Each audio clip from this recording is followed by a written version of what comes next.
Благодарам, председателе, почитувана македонска јавност, медиуми и колеги. Завршна сметка на буџетот за 2020 година. Што да кажеме?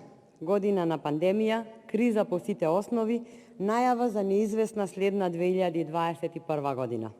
Не дека денес нешто е поразлично, не дека денес немаме кризи и најави за неизвестна 2023 година, ама во ред денес говориме за 2020 година и како тогаш се трошеле народните пари, а во ведново излагање го започнав на овој начин чисто за да потенцирам дека со оваа власт секоја година ни е се понеизвестна од претходната и секоја година што завршува е најава за уште потешка следна година. 2020 година ја завршивме со над 50.000 загубени работни места. 2020 година не ја преживеаја 6.211 компании. 2020 година значеше едно чудо пропаднати бизниси, загубени пазари, осиромашени граѓани. Вакви се немилосрдните статистики кои гласно говорат за тоа дека македонската економија е урната, а последиците ги чувствуваме и ќе ги чувствуваме уште долго. Додека власта говореше за стратешки цели и приоритети, додека се надевавме и очекувавме некој конечно да ја превземе обврската за подобра иднина на нашите граѓани, видовме само како стратешките приоритети и цели се претвараат во предизвици со заедничко име кризи.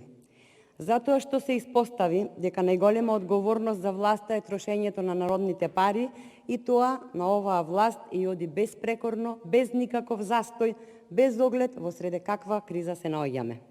И пред 2 години не убедувавте дека сте свесни од ефикасна, растечка и продуктивна економија, подразбира бескомпромисна борба против криминалот и корупцијата и целосно и ефективно владење на правото и правната држава на сите нивоа, но буквално ништо не сторивте на тоа поле, освен што понудивте друг човек за истата борба. Што се случи и каде отиде важноста на приватниот сектор во економијата? Сте се запрашале ли за условите во кои стопанисува тој приватен сектор? Свесни ли сте дека токму тој приватен сектор го полни буџетот, а единствено што правите е што му наметнувате да го прави она што државата треба, но не го прави? Треба да ве боли фактот што компаниите ја губат битката за опстанок. Податоците говорат дека најмногу фирми згаснале во секторот трговија, преработувачка индустрија и објекти за сместување. Фирмите пропаѓаат затоа што не ги слушавте нашите апели за побрзо донесување на одлуките. Некои реформи не денес, вчера требаше да ги направите, за да не снајде ова што не снајде. И буџетот за 2020 година во износ од 204 милиарди денари не беше доволен за да го покрие недомакинското работење. 4 тотално промаршени и паушални пакет мерки со расходи од 13,8 милиарди денари, значија дефицит од 54 милиарди денари, чие финансирање се вршеше со средства обезбедени преку задолжување од странски и домашни извори. Зошто? Затоа што имаме константно празен буџет и власт која дефинитивно не умее одговорно да управува со јавните финансии. Пропаѓавме, а трошевме на возила, мебел, привремени вработувања.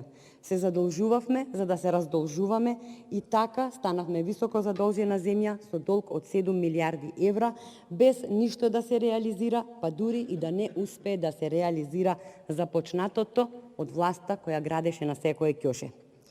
Анализата на јавниот долг кажува дека од вкупниот износ од 6,5 милиарди евра, 4,8 милиарди евра се за финансирање на буџетски дефицит, односно за буџетски потреби, додека 1,6 милиарди евра е за финансирање на проекти и инвестиции.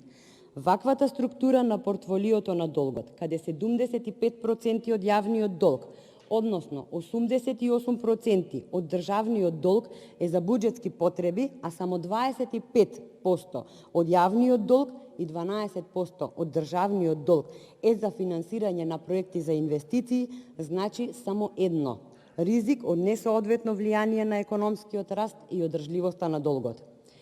Ова се проекции кои мораше да ви бидат навремен показател за тоа дека пропаѓаме во секаква смисла.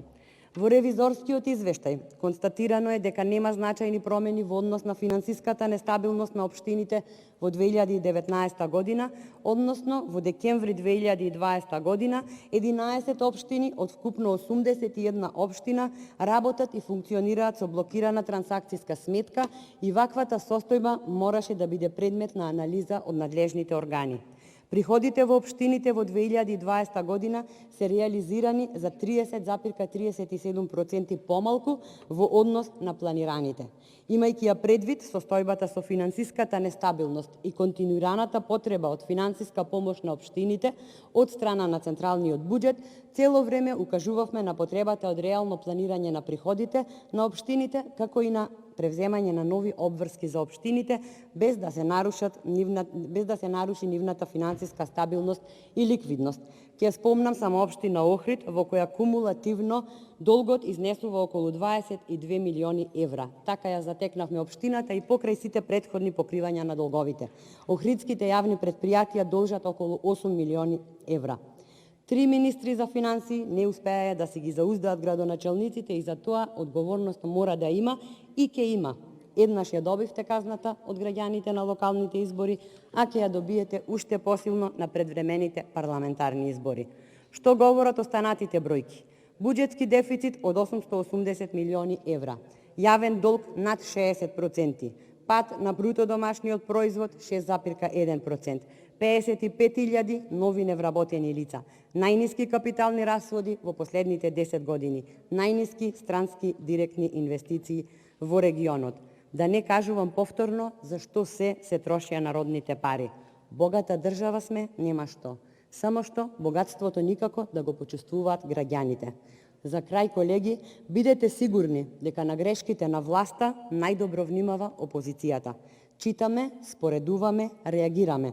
Во оваа завршна сметка велите дека реалниот пад на бруто домашниот производ изнесува 4,1%, но извештајот од Државниот завод за статистика вели дека реалниот пад на бруто домашниот производ изнесува 6,1%.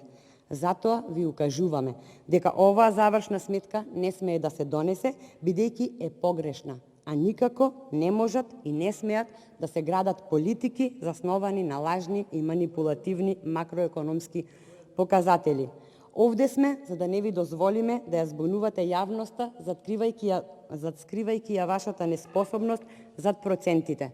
Процентите нема да ја покријат реалноста според која невработеноста паѓа и се уште го нема достигнато нивото од пред пандемијата. Реалноста е дека животот стана прескап, трошоците се огромни, денешниот денар утре нема да чини и да вреди ништо. Што правела владата од 2020 година наваму? Можеби чекала Вучич да ја покрие и дупката во буџетот, како што го покри недостатокот на вакцини и недостатокот на пченица. Изгора на тоа, уште и се чудите кој го сторил она што власта требало да го стори. Сета среќа што народот знае, народот памти, народот и ќе ви врати. Ви благодарам.